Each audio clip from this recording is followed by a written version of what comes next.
In the vast expanse of the courtroom, where justice sat tall and unyielding, the walls seemed to reverberate with the heavy silence that spoke louder than words. The judge, a man of stern demeanor and sharp eyes, known for his unrelenting grip on order and discipline, loomed behind the polished bench, his gavel resting like a quiet storm waiting to erupt. The audience sat stiff, back straight, hands folded as though the very air carried a weight none dared to disturb. It was in this place that the girl walked, her small frame barely noticeable against the backdrop of suits and robes, her hair a wild tangle, her clothes worn but clean. She moved forward, her steps hesitant yet purposeful, like a pebble daring to challenge the current of a mighty river.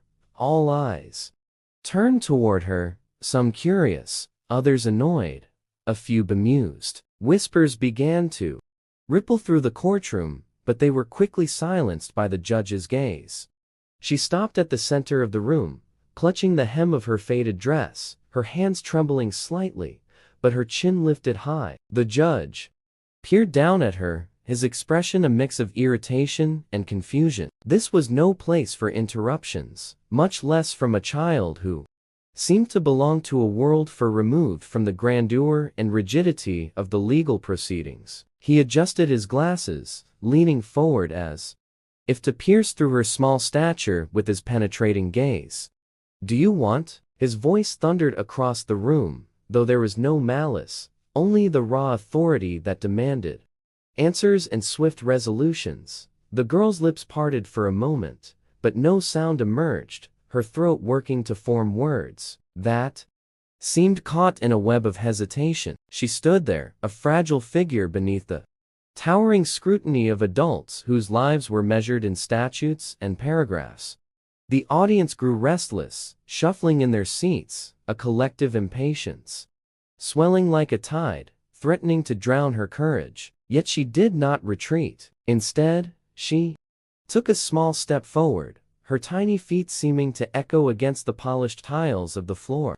"I am hungry." The words escaped her at last, clear and steady, though soft enough to barely breach the still air of the room. Her voice carried the unmistakable note of sincerity that caught everyone off guard for a moment. It was as if the world had stopped spinning. The judge's brow furrowed deeper, his mind scrambling to comprehend this intrusion and its simple declaration. He looked to the bailiff, then to the stenographer, and then to the attorney whose case had been so rudely interrupted. The silence stretched, growing thicker with every heartbeat, until it seemed unbearable to anyone present. The girl did not waver, her eyes locked with the judge's in a stare that seemed to challenge his very authority, without defiance, only with the unwavering truth of her situation. "I am hungry," she repeated, this time her voice firmer, yet her tone remained free of accusation or plea. It was merely a statement of fact, raw and unvarnished. The judge leaned back in his chair, his fingers steepled as he regarded her anew. This was not a matter of law, not a breach of rules, but something far more human and infinitely more complicated. He gestured to the bailiff, who approached cautiously, as if unsure how to proceed with such an unusual scenario. "Bring her here," he said. His voice softened, but still carried the weight of command. The bailiff guided her forward, and she stood before the bench, her head tilted back to meet the judge's gaze at close quarters. He saw what the audience could not: the faint shadows under her eyes, the hollow of her cheeks, and the way her small hands gripped her dress with a strength that belied her frailty. She had walked into this imposing space not out of mischief, but necessity.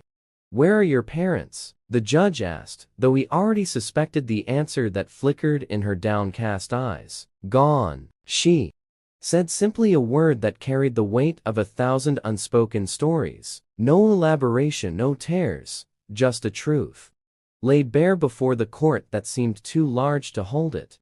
The judge's hand rested on his gavel, not to bring order, but as if searching for grounding in a situation that defied the strict boundaries of his role. He looked out at the courtroom, which had grown eerily still, the faces before him no longer impatient or amused but solemn. The reality of the girl's plight, cutting through their pretenses like a blade.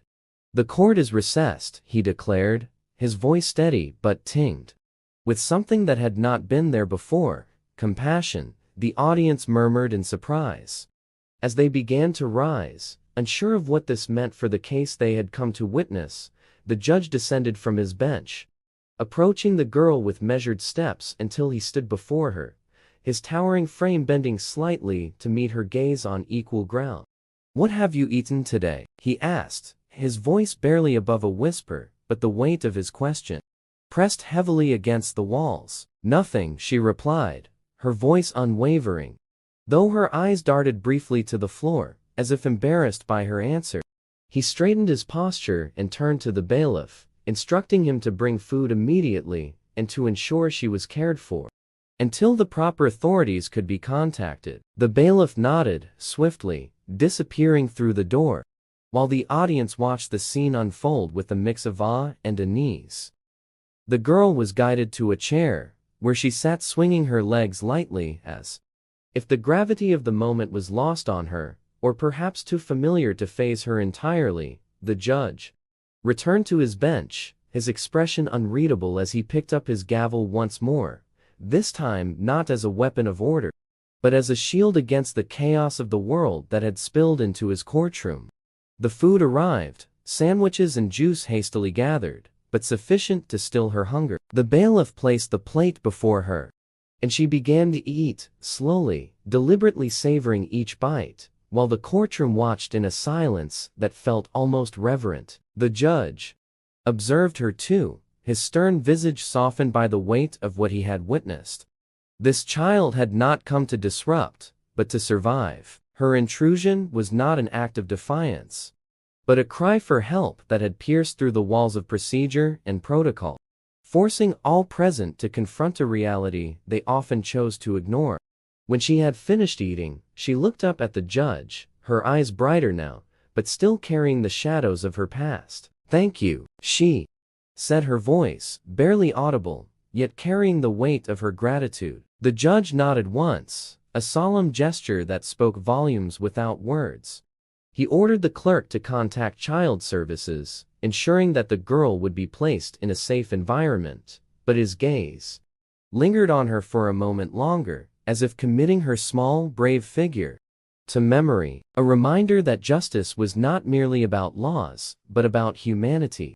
As the courtroom emptied, the murmurs of the audience growing louder as they filed out, the judge remained seated, his thoughts heavy with the events of the day. The girl's presence had been like a pebble dropped into a still pond, creating ripples that would linger long after the surface had calmed. He had seen many cases, heard countless pleas, and delivered countless verdicts, but this small voice had done what none before. It had forced him to pause, to reflect, to see beyond the walls of his courtroom and into the heart of a world that was far messier and more fragile than he had allowed himself to acknowledge. And so the day ended, not with the bang of a gavel or the rustle of papers, but with the quiet resolve of a man who had been reminded that justice was not just about rules, but about kindness and the courage to listen when even the smallest voice dared to speak.